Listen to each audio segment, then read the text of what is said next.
నిజంగా దేవుడు ఒక వ్యక్తిని గొప్పగా చేయాలంటే మొదటిగా ఆ వ్యక్తి దాసుడుగా మారాలి.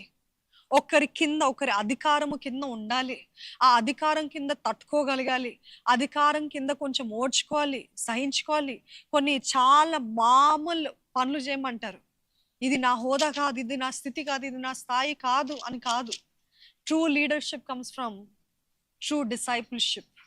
మొదటిగా శిష్యులుగా ఉండటానికి మీరు ఆశపడాలి, దాసులు ఉండటానికి ఆశపడాలి. ఎంత పరిచర్య అయినా నేను చేయడానికి సిద్ధమే అన్న అంత స్థితిలో ఉండాలి. నాతోటేంటి ఈ పని చేపిస్తున్నారు కాదు. అదే చూస్తామండి, బైబిల్ అంతా కూడా చూస్తాం. పౌలు కింద ఎంతో మంది శిష్యులు ఉన్నారు. తిమోతి శిష్యుడు తెలుసా. యెహోషువ మోషేకి సేవ చేస్తాడు, పరిచారకుడిగా ఉన్నాడు. యెహోషువ ఓవర్ నైట్ ఆయన లీడర్ అవ్వలేదు.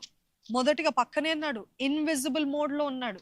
ఈరోజు చాలా మంది ఏమంటారు, నేను బైబిల్ చదివాను, నేను బైబిల్ కాలేజ్ చేస్తాను, నాకు డిగ్రీ వచ్చేసింది, I'm pastor now. No no no, it doesn't come like that. Can you be invisible for a while?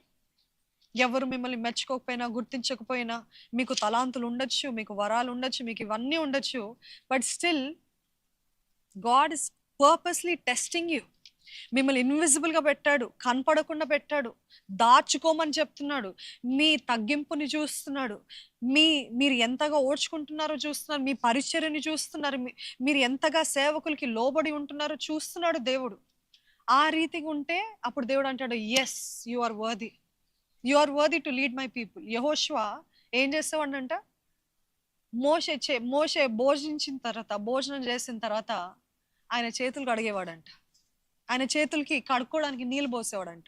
ఈరోజు అట్లాంటి పనులు లేదండి. ఇందాక చెప్పినట్టే, I'm uneducated person, how do expect me to do that? No no no no. If you want to be great, be humble. గొప్పవారు ఉండాలి అని అంటే తగ్గించుకోవాలి. ఇది దేవుని పద్ధతి, లోకపు పద్ధతి కాదు, కానీ ఇది దేవుని పద్ధతి.